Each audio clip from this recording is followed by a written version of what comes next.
Back at it again, baby, and we got another one with Larry Elder. Let's dive in. Michelle Obama recently complained about white flight from her old South Side Chicago neighborhood when she grew up. And she implied it was totally because of anti-black white racism. But unbeknownst to us, we grew up in the period, as I write, called white flight. Yeah. That is, families like ours, upstanding families like ours, who were doing everything we were supposed to do and better. As we moved in, white folks moved out because they were afraid of what our families represented. And I always stop there when I talk about this out in the world because, I want to remind white folks that y'all were running from us, because This family. Yeah. This family, with all the values that you read about, Yeah. you were running from us, and you're still running. Now, I'm 12 years older than Michelle Obama, and I witnessed my neighborhood transitioning from white to black as well. We were the second black family on my block in 1959 when my parents moved from Pico Union to South Central. And within a few years, as happened apparently in Michelle Obama's neighborhood, virtually all the whites moved out. Now, I got to tell you something. I went to a high school, Washington High School, where maybe a third to 50% of the students were white.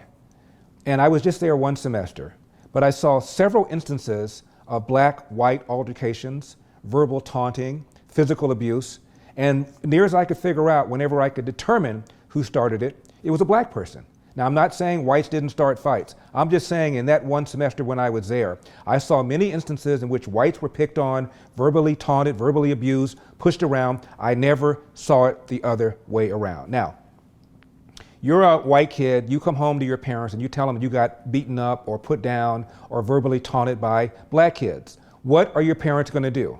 They're going to move out. Now, I'm not saying that all of the moving out had to do with that, but to ignore the fact that a lot of times there was friction between blacks and whites, and a lot of time the friction was... I don't even know, what I guess the right option would be just to move.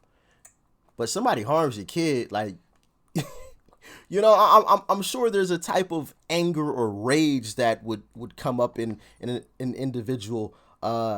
Obviously, fortunately, I haven't had to go through that as of yet, but I can only imagine, your kid comes home, hey, my mom, dad, these kids, they're picking on me, they're beating me up, they're pushing me around, taking my stuff and blah, blah, blah.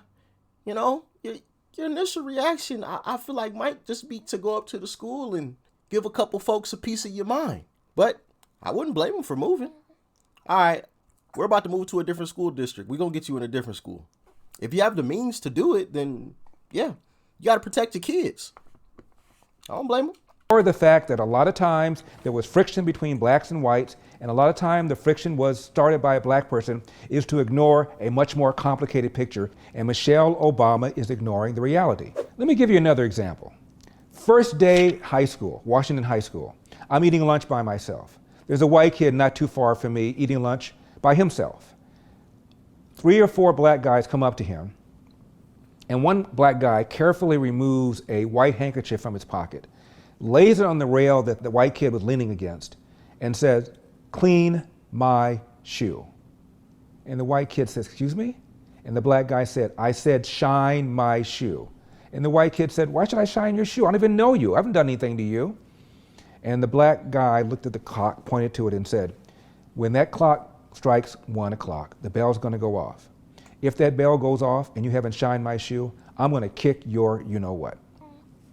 Tick, tick, tick. More and more people started gathering around, and the white kid refused to shine his shoe. The bell went off, and the black kid balled his fist up and hit that white kid in the face. And let me tell you something. When somebody gets hit in the face in real life, it doesn't sound like television. It sounded awful. But this white kid knew some form of martial art or something, and he assumed some sort of fighting position and started beating the crap out of this black kid. And then the black kid's friends jumped in, and pretty soon the white kid was fighting off 2 or 3 people, and then pretty soon more people jumped in, and pretty soon the white kid started running, and a stream of all black people were following him. Now again, I saw lots of things like that over the course of that semester. Nothing quite that dramatic. Now, how many white kids went home to their mothers and fathers and said, That's weird behavior right there. I don't buy into the whole, oh, I'm gonna bully somebody who can't, who I feel like can't fight me back. Now, obviously, in Larry Elder's situation, the guy was able to fight back, but like that's just weird to me. Like, how do you, or why would you get something out of pushing somebody around that isn't gonna fight you back? Like, that's, I don't know. Like, this has always been weird to me. And anybody that I would ever see doing something like that, like, you automatically just, you weird. Like, I don't associate with you. Like, that's just weird, lame, insecure behavior. Like, you're insecure with yourself. Oh, I need to prove to everybody that I'm tough. All right, well, go and put somebody around that's gonna actually swing back at you. All right, like, you wanna quote unquote prove yourself. Go put somebody that's gonna fight you back. You know, if that's the case. But that's just my opinion. Y'all let me know how you feel in the comment section, please. look, nothing quite that dramatic. Now, how many white kids went home to their mothers and fathers and said, look, I got bullied, I got picked on, I got pushed around, I got hit for no reason? How many times did that happen? And when it did happen, how many parents do you think said, okay, we've got to move? All I'm saying is to ignore this is to ignore a much more complicated picture. Okay. I had a very good friend who was an amazing athlete, but he had an attitude. And the coach, white coach, did not know how to deal with him and with the black kids who moved into the neighborhood. Many of them were very disrespectful. In one case, my friend came to practice late. He was the best player on the team. The coach dressed him down verbally, and my friend took off his jersey, threw it in the coach's face, and the coach started him. Now, when all the major colleges came, when Notre Dame came, when UCLA came, when Marquette came to recruit this guy, the coach told the truth about what happened. And my friend did not get recruited at any of the major schools and blamed it on the coach's racism, as opposed to the way he treated that coach. All I'm saying is there were a lot of instances like that when I was growing up, which is why there was also in my neighborhood black flight. A lot of black people moved out or sent their kids to Catholic schools because of the growing violence that was going on in some of these public schools. And this is well before busing. Another thing about white flight. Eric Holder, Obama's AG, complained about what he called pernicious racism. One example he gave was the fact that black boys are suspended and expelled from school disproportionately more compared to their percentage in that given school student body. Jesse Jackson made the same argument back in 1999 when Decatur, Illinois, a school district there, kicked out a bunch of black kids for fighting after a football game. In comes Jesse Jackson, files a lawsuit against the all-white Decatur School Board and accuses them of racism. The Decatur School Board, however, defended itself by pointing out, irrespective of the race of the school board, irrespective of the race of the teacher, all across America, black boys are disproportionately kicked out or suspended from school. Even in Oakland, where the Oakland School Board was predominantly, quote, people of color, black boys were substantially more likely to be kicked out or suspended than non-black boys. You cannot blame it on racism. Now, if you're a white kid going to a school where there's more violence and black kids are disproportionately kicked out, and you go home and you tell your parents about this, what do you think your parents are going to do? Back to Michelle Obama. We getting out of there. I'm protecting my kids, you know? Like that's I feel like that's common sense. That's simple. Like, I'm not going to send my kid into an environment that they are telling me is violent or dangerous. Like, I feel like that would be irresponsible as a parent to do if I have the means to change the situation. Now, if I don't, then, you know, then we can have a different discussion. But if I have the means to move out and I'm knowingly sending my kid back to a dangerous and violent environment, I feel like you're almost neglecting your kid in that situation or that circumstance. As parents, we should protect our kids. So I can't blame if that is the truth, then I can't blame them for leaving. I think a lot of us would. We out. In 2008, when her husband was running for president, they were interviewed by Steve Kroft of 60 Minutes. Kroft asked her the following. This is a tough question to ask, but a number of years ago, Colin Powell was thinking about running for president, and his wife, Alma, really did not want him to run. She was worried about some crazy person with a gun. Has that been a factor? I mean, have you talked about that? Is that something that you think about? I don't lose sleep over it because the realities are that, as a black man, Barack can get shot going to the gas station. So she's admitting that her neighborhood is dangerous. Again, does that at all contribute to what she complained about, white flight? Now let's talk about education. Michelle Obama says that she went to a public school, and that's true. However, she did not go to the local public school. She was on a bus 3 hours a day to go to what essentially was a Chicago magnet school in order to avoid the inferior local school. Does that? She was on a bus 3 hours a day? My goodness. That is a long, that's a good bus ride right there.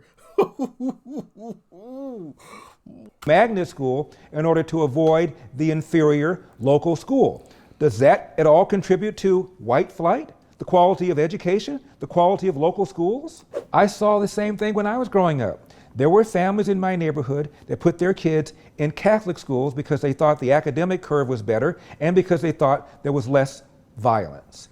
Does something like that contribute to white flight?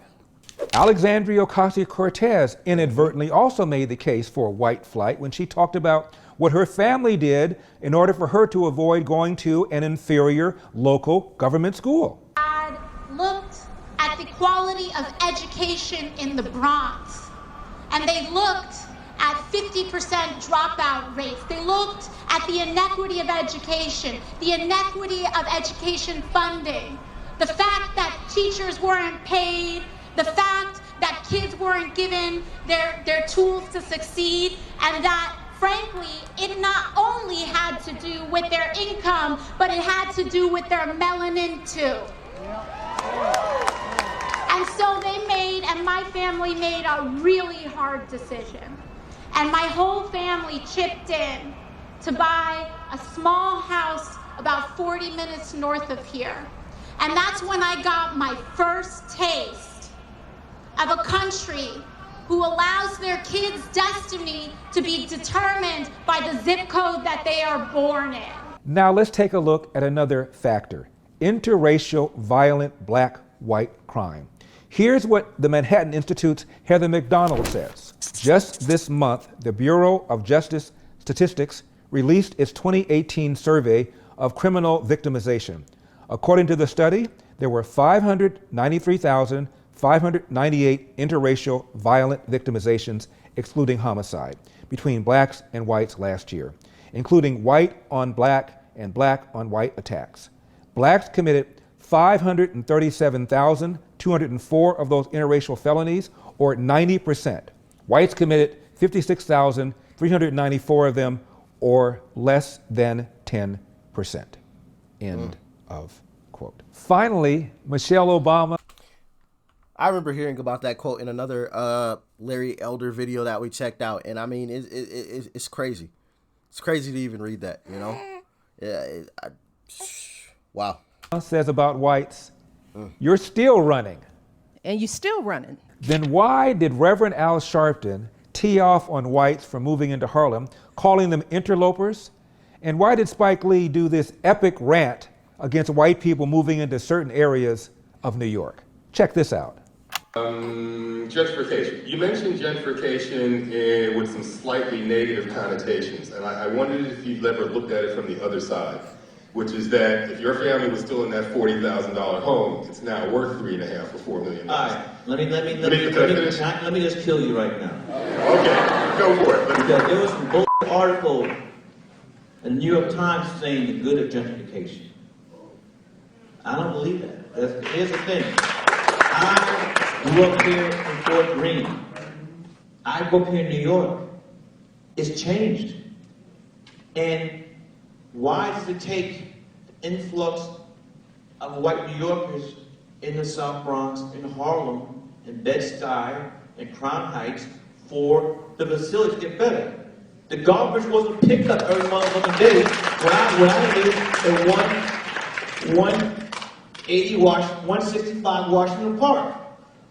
PS20 was not good. PS11. Rothschild, 294. So why the police went around. When you see white mothers push their babies and strollers 3 o'clock in the morning to 125th Street, that must tell you something. And I don't dispute Whoa, that. whoa. And even more. Let me kill you some more. I'm coming back. Gentrification has nothing to do with white people. That is more, as far as my understanding of gentrification, that is more of an income thing.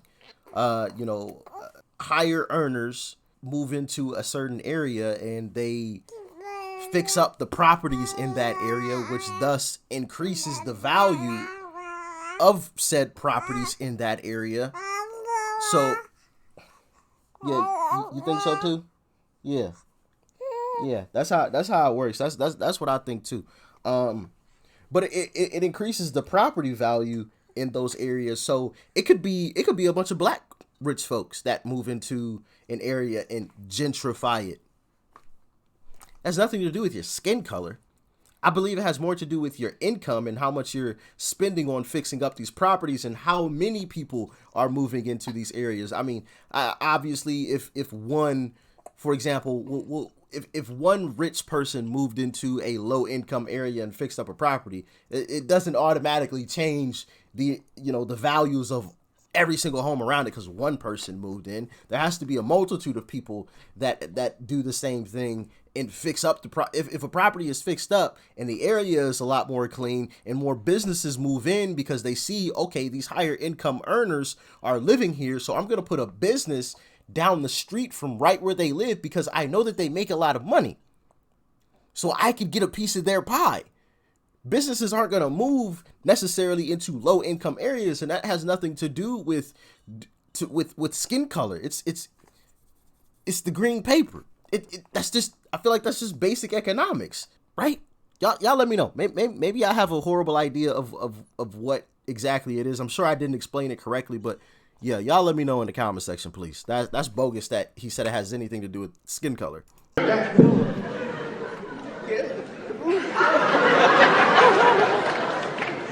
I talk about No, something? not yet. And then comes the Christopher Columbus syndrome. You can't discover this. We've been here. You just can't come in both But. And you still running. So which is it? Whites are racist because they left neighborhoods that became all black, or whites are racist because they're moving into mostly all black neighborhoods? And by the way, when it comes to discrimination, nobody has clean hands. Check out this 1999 article from the Los Angeles Times. Despite being one of the most diverse metropolitan areas in the world, Greater Los Angeles remains a hotbed of racial and ethnic housing discrimination. 2 recent studies of rental practices found that Latino landlords are discriminating against African Americans and black landlords are discriminating against Latinos at levels comparable to those practiced by whites against minority groups a decade ago. End of quote. Moral to the story, no group has a monopoly on hate and on fear. Fear leads to anger. Anger leads to hate. Hate leads to suffering. So, when it comes to white flight and black flight, the picture is a little more complicated than the one Michelle Obama painted for us. I'm Larry Elder, and this has been the Larry Elder Show for Epic Times. I'll see you next time. Larry Elder exposing the truth about the entire situation. You gotta love it. You gotta love it. Like I said, please let me know in the comment section if I got the whole gentrification situation even somewhat correct. I feel like I may have been in the ballpark of exactly exactly what it is. But yeah, if anybody else has a better definition, type it in the comment section, please. But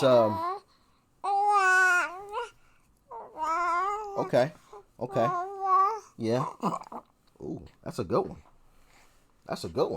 But yeah. As always, you guys can let me know what you thought about this one in the comment section below. Make sure you guys hit that like button. Greatly helps the channel out. Would really, really appreciate it. Leave a comment.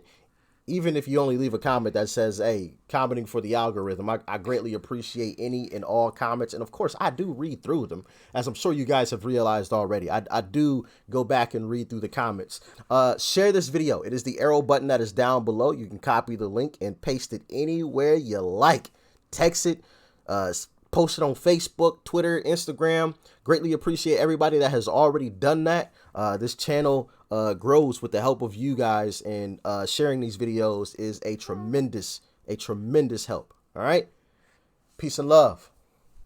I'm out.